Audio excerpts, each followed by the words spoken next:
ભારત માતા की કેમ આવો અવાજ આવ્યો આજે? ભારત માતા की, भारत माता की।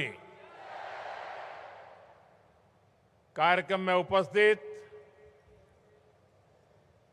मुख्यमंत्री श्री भूपेंद्र भाई, गुजरात विधानसभा के स्पीकर शंकर भाई, उप मुख्यमंत्री भाई हर्ष संघवी, गुजरात सरकार के सभी मंत्रीगण, विधायक साथी અને બનાસકાંઠા, વાવ, થરાદ, ઉત્તર ગુજરાત, આ મારા વાલા ભાઈઓ અને બહેનો, આજે અમારી માવડીઓ એટલી મોટી સંખ્યામાં આવી છે, આ માતાઓ બહેનો એટલી મોટી સંખ્યામાં આવી છે, આ માતાઓ બહેનોને મારા વિશેષ પ્રણામ।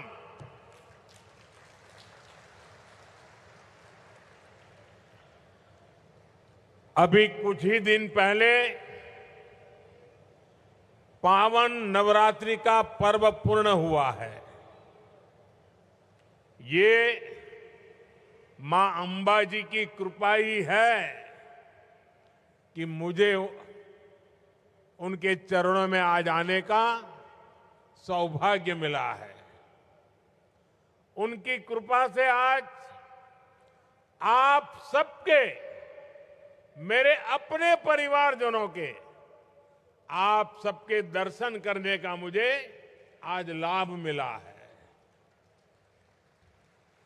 मैं मां अंबाजी के चरणों में प्रणाम करता हूं। हमारे वराह स्वरूप भगवान श्री धरणीधर जी અને આપણા મુછાળો શામળો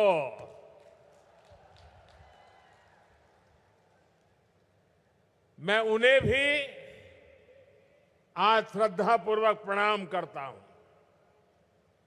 ये भी एक सुखद संयोग है कि आज भगवान महावीर जयंती भी हम मना रहे हैं। हमारा एक क्षेत्र अनेकों जैन तीर्थों की धरती है। मैं भगवान महावीर को प्रणाम करता हूं और आप सभी को पवित्र महावीर जन कल्याणक दिन की, महावीर जयंती की बधाई भी देता हूं। साथियों, आज मेरा मन एक और बात से प्रसन्न है। जब मैं यहां आया तो पहली बार मेरा विमान सीधे डीसा एयरबेस पर लैंड हुआ।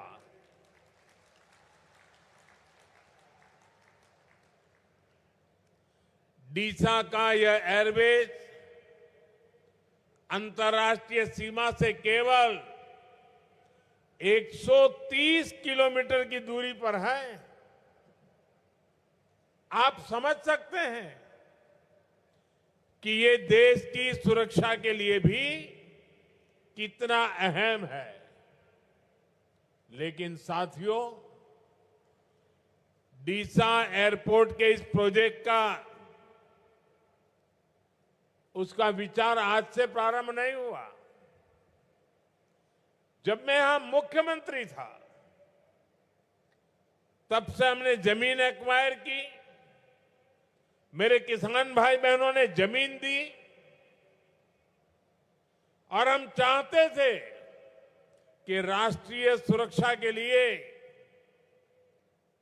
भारत की पश्चिम सीमा की सुरक्षा के लिए ये डीसा अत्यंत महत्वपूर्ण स्थान है। यहां एयरबेस होना बहुत जरूरी है। लेकिन पता नहीं उस समय दिल्ली में जो लोग राज करते थे, उनको गुजरात के प्रति पता नहीं क्या नफरत थी। राष्ट्र की सुरक्षा का ये प्रोजेक्ट भी सालों तक फाइलों में दबा रहा। आपने जब मुझे दिल्ली भेजा तो मैंने उन फाइलों को बाहर निकाला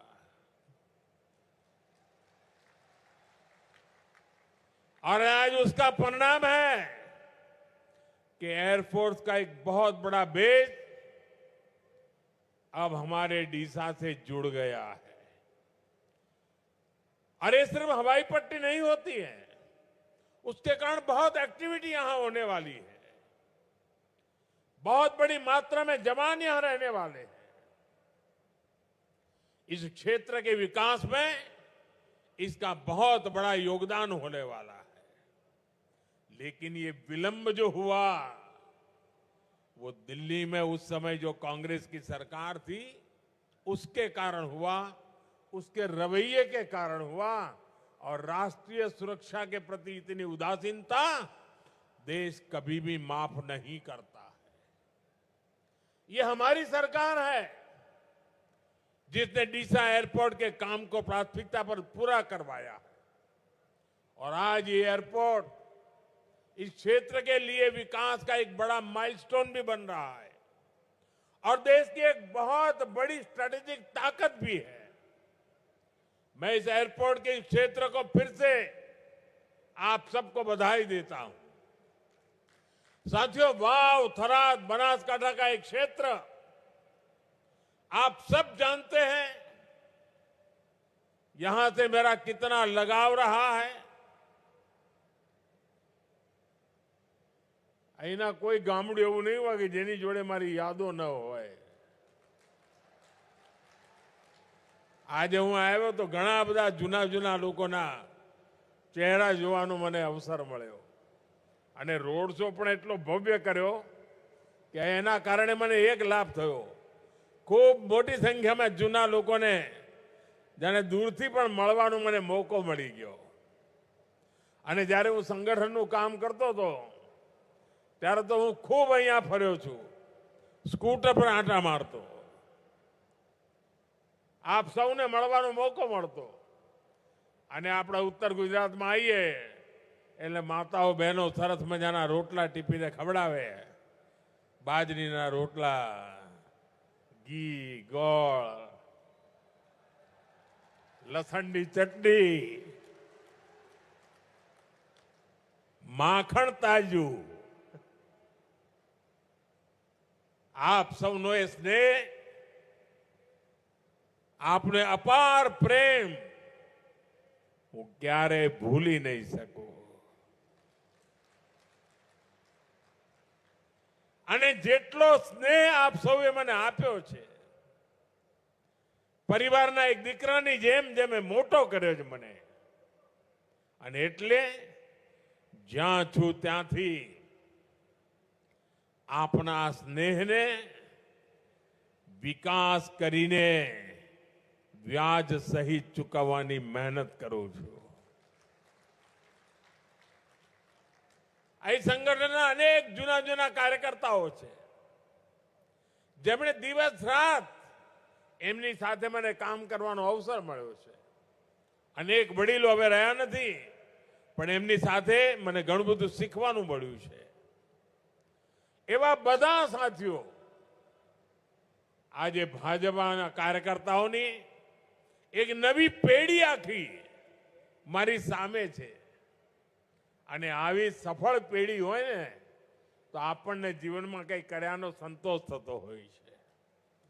मैं देख रहा हूं आज हमारे युवा कार्यकर्ता संगठन के कामों को उसी कुशलता के साथ आगे बढ़ा रहे हैं। ये कार्यक्रम, ये रैली, इसका संयोजन इतनी बड़ी संख्या में आप सबकी यहां उपस्थिति, ये इसका सबूत है। वो यहां બંને ખૂણામાં ગયો, મને એમ કે દૂર દૂર સુધી એકવાર હાથ તો હલાવું, પરંતુ મારી નજર જ્યાં પહોંચે એનાથી પણ દૂર દૂર લોકો બેઠેલા છે, બીજા મોટા ભાગના લોકો બહાર ઉભેલા છે। बनासकांठा के अलावा पाटण, મહેસાણા समेत कई जिलों के लोग भी आज मुझे उनके दर्शन करने का मौका मिला। मैं आप सबका इसके लिए बहुत बहुत अभिनंदन करता हूं। खास કરીને હું મારી માતાઓ બહેનોને ફરી એકવાર પ્રણામ કરું છું। साथियों, आज से 25 साल पहले आपने मुझे बनासकांठा और इस क्षेत्र के विकास का दायित्व सौंपा था। मैं जब तक गुजरात में रहा, मैंने इस काम को मिशन मोड में किया। हो सके उतना गुजरात को आगे बढ़ाया। दशकों से आपको जो परेशानियां हो रही थी, जो इस क्षेत्र की उपेक्षा हो रही थी, उन सारी कठिनाइयों का अंत हुआ। विकास की अपेक्षाएं एक के बाद एक पूरी होती गई। मुझे गर्व है, यहां विकास का जो सिलसिला शुरू करने का सौभाग्य मुझे मिला था, जो अनवरत जारी है, और 2014 के बाद से तो इसमें डबल इंजन की सरकार की ताकत भी शामिल है। आज भी यहां केंद्र और राज्य की करीब 20,000 करोड़ रुपए की परियोजनाएं शुरू हो रही है। 20,000 करोड़ रुपया। इस प्रोजेक्ट से इस पूरे इलाके की तस्वीर बदलेगी। ऊर्जा, सड़क, रेलवे और हाउसिंग सेक्टर से जुड़े ये प्रोजेक्ट यहां के जीवन को एक नई गति देंगे। मैं इन सभी विकास कार्यों के लिए वाव, थराद, बनासकांठा और पूरे गुजरात को बहुत बहुत बधाई देता हूं। साथियों, आज रोड इंफ्रास्ट्रक्चर से जुड़े जिन प्रोजेक्ट्स का शिलान्यास हुआ है, इनसे पूरे नॉर्थ गुजरात को गति मिलेगी। यहां नए अवसर पैदा होंगे। ईडर से वडाली बाईपास तक 4 लेन हाईवे का निर्माण और धौलावीरा से सांतलपुर तक हाईवे के अपग्रेडेशन का काम, ये गांवों को बाजार से, किसानों को नए अवसरों से और युवाओं को रोजगार से जोड़ेंगे। अहमदाबाद धौलेरा एक्सप्रेसवे, ये पूरा कॉरिडोर आज इस क्षेत्र को समर्पित किया गया है। जब इतनी बड़ी कनेक्टिविटी बनती है, तो उसके साथ साथ उद्योग भी आते हैं और निवेश भी आता है। साथ ही क्षेत्र की रेल कनेक्टिविटी को भी बेहतर किया गया है। हिम्मतनगर से खेड़ब्रह्मा तक का गेज कन्वर्जन हमारे उत्तर गुजरात के आदिवासी इलाके को नेशनल ब्रॉडगेज नेटवर्क से जोड़ता है। आज से खेड़ब्रह्मा, हिम्मतनगर और असारवा को जोड़ने वाली नई ट्रेन सेवा भी शुरू हो गई है। भाइयों और बहनों, बेहतर रोड और हाईवे, रेलवे के प्रोजेक्ट, ये सब गुजरात के चहुमुखी विकास के प्लान का हिस्सा है। इस प्लान को पूरा करने के लिए हमारा पूरा फोकस यहां की ऊर्जा जरूरतों पर भी है, क्योंकि नए उद्योग, नया निवेश, नए अवसर ये तभी आते हैं जब बिजली होती है। इसलिए आज खावड़ा रिन्यूएबल एनर्जी पार्क से जुड़े ट्रांसमिशन प्रोजेक्ट्स इतने महत्वपूर्ण है। यहां से 4.5 गीगावाट बिजली पैदा होगी। ये बिजली नए कारखानों के भी काम आएगी, आपके घरों तक भी पहुंचेगी और किसानों के खेत तक भी फायदा पहुंचाएगी। साथियों, आज सोलर पावर में गुजरात का परचम पूरी बुलंदी से लहरा रहा है। आज रिन्यूएबल एनर्जी में गुजरात इसलिए इतना आगे है क्योंकि गुजरात ने इसकी शुरुआत तब की थी जब भारत में इस और बहुत ध्यान ही नहीं था। साल 2010 में, यानी आज से 15-16 साल पहले, मैंने मुख्यमंत्री रहते हुए चारणका में राधनपुर के पास देश का पहला सोलर पार्क का काम शुरू करवाया था। जो 15-16 साल के बच्चे हैं उनका तो जन्म भी नहीं हुआ होगा।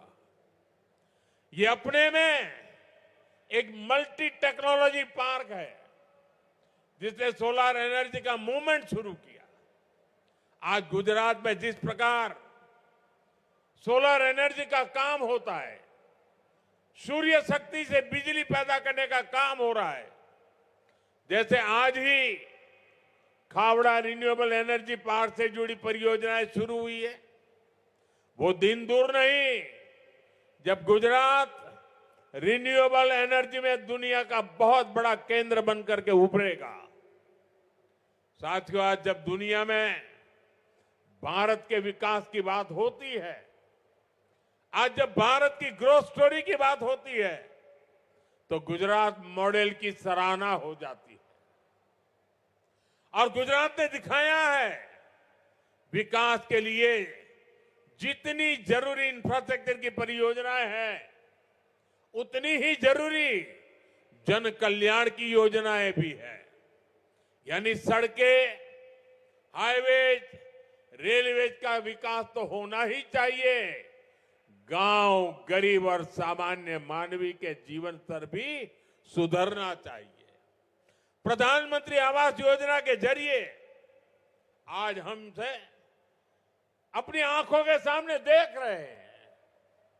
आज यहां आप विचार करो, 40,000 कुटुंबों ने, गुजरात में 40,000 कुटुंबों ने प्रधानमंत्री आवास योजना निमित्ते पाका घर મળ્યા। पाका घर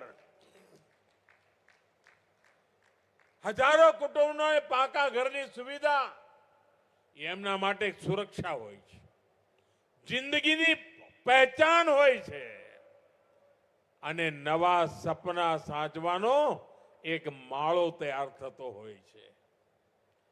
અને આનાથી જીવનમાં કેટલા મોટા મોટા બદલાવ આવતા હોય છે। એ જ્યારે આ પીએમ આવાસમાં જેને પાકું ઘર મળ્યું છે ને, જેને જિંદગીમાં આજ સુધી ઘર નહોતું, ફૂટપાથ પર જેને જિંદગી ગુજારી હતી, ઝૂંપડપટ્ટીમાં જિંદગી ગુજરાતી હતી, કાચી માટીના મકાનો બનાવીને જીવન ગુજાર્યા હતા, એમને જ્યારે આ પાકા ઘર મળ્યા હોય ને, तो आशीर्वाद મળે કે ના મળે? आशीर्वाद મળે કે ના મળે? आशीर्वाद મળે કે ના મળે?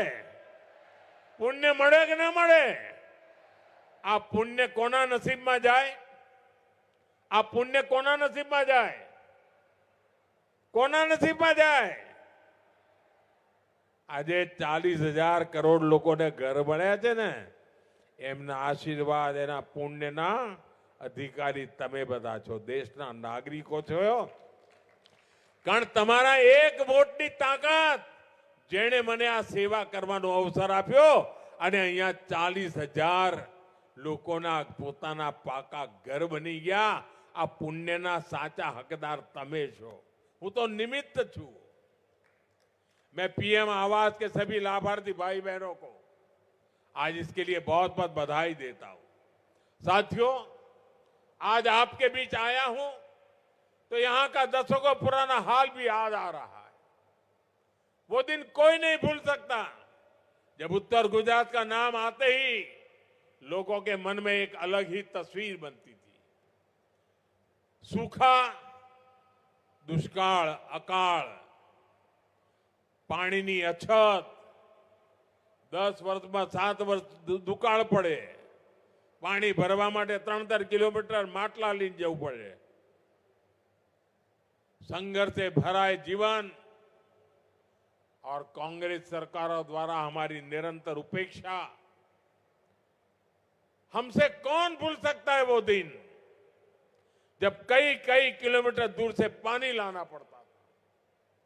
घर की महिलाएं, बहन बेटियों का बहुत सारा समय पानी की व्यवस्था करने में खर्च हो जाता था। पानी की किल्लत के कारण किसानों को भी मेहनत का सही मूल्य नहीं मिलता था। पशुपालक भी अपने पशुओं के पानी और चारे की चिंता में रहते थे। ये समस्या लंबे समय से चली आ रही थी। આપણે પહેલા ઢોરવાળા ચાલે, ઉનાળો આવે ને એટલે ઢોરવાળા ચાલે અને સરકાર ઘાસ પહોંચાડે, પીવાના પાણીના સાંચા હોય। બે બે દાયકા થઈ ગયા, બધું બંધ થઈ ગયું, ક્યાંય જોવા નથી મળતું, જરૂરત નથી। ये गुजरात के लोगों का जज्बा था कि हमने मिलकर अपनी मेहनत से नियति को बदलने का संकल्प लिया। हमने सुजलाम सुफलाम योजना के जरिए पानी की समस्या का समाधान किया। नर्मदा का पानी दूर दूर तक पहुंचने लगा, सिंचाई की व्यवस्था बनी। साथियों, आज यहां का किसान एक फसल पर निर्भर नहीं है, वो अपने हिसाब से खेती की योजना बना रहा है। बनासकांठा का नाम आज जिस तरह आलू उत्पादन में उभरा है, वो अपने आप में एक मिसाल है।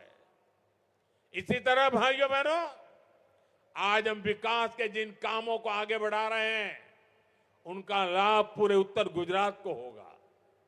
वाव, थराद, बनासकांठा, पाटन और महसाना, हर जिले के लिए नए अवसर पैदा होंगे, बेहतर जीवन के रास्ते खुलेंगे। साथियों, गुजरात की सबसे बड़ी ताकत है, इसने लगातार 25 वर्ष से विकास के महाअभियान को रुकने नहीं दिया है। गुजरात ने नए कीर्तिमान बनाए, अपने कीर्तिमानों को खुद ही तोड़ा, फिर नए कीर्तिमान बनाए, फिर कीर्तिमान को तोड़ा, फिर कीर्तिमान नए बनाए। अभी गुजरात के इंफ्रास्ट्रक्चर प्रोजेक्ट का जिक्र हुआ, इसी तरह हमने पूरे गुजरात में गांव गांव को अच्छी सड़कों से जोड़ा, हाई स्पीड हाईवेज बनाए, वंदे भारत जैसी हाई स्पीड ट्रेनों की सुविधा भी गुजरात को मिल रही है। भाइयों बहनों, 2005 में मैंने विकास को गुजरात के कोने तक पहुंचाने के लिए शहरी विकास वर्ष की शुरुआत की थी। तब इसका बजट करीब 650 करोड़ रुपए था, लेकिन विकास का पहिया इतनी तेजी से घुमा कि आज ये बजट 33,000 करोड़ रुपए से ज्यादा हो गया है। इसी दिशा में 9 नई महानगर पालिकाओं के लिए 2,300 करोड़ रुपए के करीब 300 प्रस्ताव स्वीकृति के लिए आए हैं। 72 नगर पालिकाओं को अपग्रेड किया गया है। गुजरात सरकार ने इस साल प्रदेश का जो बजट पेश किया है, वो बजट भी 4 लाख करोड़ से ज्यादा का है। ये पैसा गांव, कस्बे और शहरों के कायाकल्प के लिए खर्च होगा। गांव गांव बेहतर सुविधाएं बनाई जा रही हैं, घर घर पाइप से पानी पहुंचाया जा रहा है। भाइयों बहनों, पंचायत से पार्लियामेंट तक जब तक आपका भरोसा बना रहेगा, विकास की सुपरफास्ट एक्सप्रेस को इसी रफ्तार से चलती रहेगी। साथियों, भारत की हमेशा से बड़ी ताकत रही है, मुश्किल समय, कितना ही कठिन समय क्यों ना आए, मुश्किल के समय हमारा देश एकजुट होकर खड़ा होता है। बीते कुछ समय से आप देख रहे हैं, दुनिया के कई देश युद्ध, अशांति और अस्थिरता से घिरे हैं। वेस्ट एशिया में जो हालत बने हुई है, उनका असर पूरी दुनिया पर है। ऊर्जा जरूरतों की, डीजल, पेट्रोल और गैस की दिक्कत पूरी दुनिया में बढ़ गई है। ऐसे संकट में भी भारत ने हालातों को नियंत्रण में बनाए रखा है। इसके पीछे देश की सफल विदेश नीति और देशवासियों की एकजुटता की सफलता की ताकत है। लेकिन भाइयों बहनों, दुर्भाग्य देखिए, हमारे देश में कुछ राजनीतिक दल वैश्विक संकट के दौर में भी राजनीतिक रोटियां सेकने के बाद नहीं आ रहे। इसी सियासी षड्यंत्र में सबसे आगे कोई है तो कांग्रेस पार्टी है। आज जब देश को एकता और एकजुटता की जरूरत है, कांग्रेस के नेता देश को बांटने में लगे हैं। आज जब देश को भरोसे की जरूरत है, कांग्रेस भय और अफवाह फैलाने में लगी है। आज जब देश को संयम की जरूरत है, कांग्रेस लोगों को उकसाने में जुटी है। राजनीतिक गिद्धों की तरह कांग्रेस इंतजार में है कि कब देश परेशानी बढ़े और उसके बहाने उनको सियासी फायदा मिले। भाइयों बहनों, आज दुनिया के छोटे से लेकर बड़े सुपर पावर देशों तक में डीजल पेट्रोल के दाम कहीं 10%, कहीं 20%, कहीं 25% तक बढ़े हैं। लेकिन भारत इसका असर देश की जनता पर नहीं पड़ने दे रहा है। कांग्रेस को सहन नहीं हो रहा, इसलिए वो लगातार अफवाहें फैला रही है ताकि देश पे डर का माहौल बने और लोग पेट्रोल पंपों और गैस एजेंसियों पर लाइन लगाकर खड़े हो, अव्यवस्था फैल जाए। उसे लेकर ये लोग दुष्प्रचार करें, ये इनकी मंशा है। साथियों, सत्ता से दूरी कांग्रेस पार्टी को बौखला कर देती है। अभी दिल्ली में हुई ग्लोबल एआई समिट में भी आपने देखा है, दुनिया भर के मेहमान यहां थे। दिल्ली की एआई समिट की पूरे विश्व में प्रशंसा हो रही थी, लेकिन कैसे विरोध के लिए कांग्रेस के लोगों ने अपने कपड़े तक फाड़ दिए। इनकी कोशिश थी कि दुनिया के सामने भारत की छवि खराब हो। आज के हालात में भी कांग्रेस भारत में नफरत करने वाली विदेशी ताकतों की भाषा बोल रही है। हमें कांग्रेस के इस षड्यंत्र से सावधान रहना है। साथियों, भारत किसी भी मुश्किल परिस्थिति का सामना डट करके कर सकता है। ये हमने कोरोना काल में भी दिखाया है। उसी तरह ये समय भी साथ रहने का है। हमें इस बात पर गर्व होना चाहिए, आज जब पूरी दुनिया केवल अपने बचाव में लगी है, भारत न केवल स्थिरता बनाए हुए है बल्कि विकास के रास्ते पर भी हर दिन आगे बढ़ रहा है। आज गुजरात में हुए हजारों करोड़ के विकास प्रोजेक्ट का लोकार्पण और शिलान्यास इसका एक जीता जागता उदाहरण है। मैं एक बार फिर आप सबको इन विकास कार्यों के लिए बहुत बहुत बधाई देता हूं। मैं देशवासियों के संयम, सहयोग और अनुशासन के लिए उनका भी बहुत बहुत धन्यवाद करता हूं। ये आवजो राम राम बधाने, ये आवजो राम राम। खूब आनंद थयो આજે તમને બધાને મળીને અને તમારા આશીર્વાદ લઈને હવે આગળ વધું છું। ખૂબ ખૂબ ધન્યવાદ।